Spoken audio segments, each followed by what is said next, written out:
नागपुर में आज सियासी पारा उस वक्त चढ़ गया जब चिटनवीस चौक स्थित कांग्रेस भवन के बाहर भाजपा युवा मोर्चा ने जोरदार प्रदर्शन किया।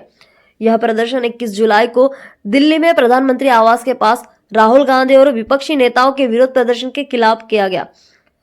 भाजपा युवा मोर्चा के कार्यकर्ता कांग्रेस भवन की ओर बढ़े, लेकिन पुलिस ने उन्हें बैरिकेडिंग लगाकर रोक दिया। इस दौरान दोनों पक्षों के बीच जमकर नारेबाजी हुई और कुछ देर के लिए माहौल तनावपूर्ण हो गया। कांग्रेस नेता और समर्थक कांग्रेस भवन की बालकनी से विरोध जताते रहे, जबकि नीचे भाजपा कार्यकर्ता प्रदर्शन करते रहे।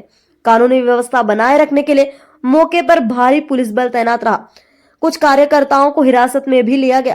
भाजपा ने आरोप लगाया कि उन्हें शांतिपूर्ण लोकतांत्रिक विरोध को दबाने की कोशिश की गई, जबकि पुलिस का कहना है कि यह कार्रवाई केवल कानून व्यवस्था बनाए रखने के लिए की गई।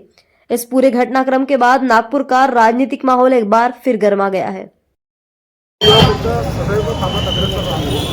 गेल्या काही दिवसापासून भारताची जी परिस्थिती झालेली आहे, भारताची परिस्थिती अशी झाली आहे का काँग्रेस नावाची एक पार्टी आली, तिने एक आंदोलन मांडलं। त्या आंदोलनात कोणत्याही प्रकारचे स्टुडंट नव्हते।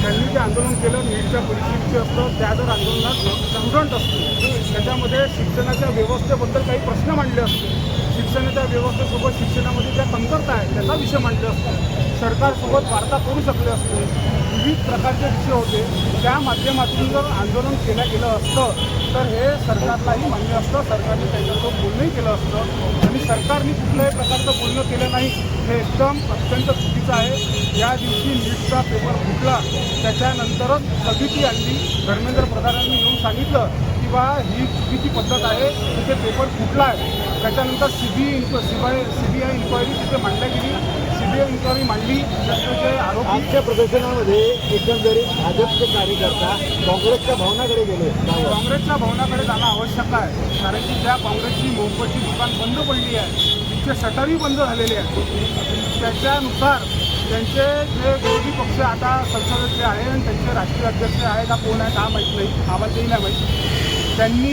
काल आंदोलनामध्ये जी नौटंकी केली त्याचा विरोध करणं आवश्यक होतं। कारण की देशातली ज्या भ्रमिष्ट परिस्थितीमध्ये नवयुवकांना म्हणजे धरपटलं जात आहे ते एकदम चुकीचं आहे। काल राहुल गांधींनी दिल्लीमध्ये नौटंकी केली, त्याचाच विरोध म्हणून आज आम्ही देवळे काँग्रेस भवनवर गेलो।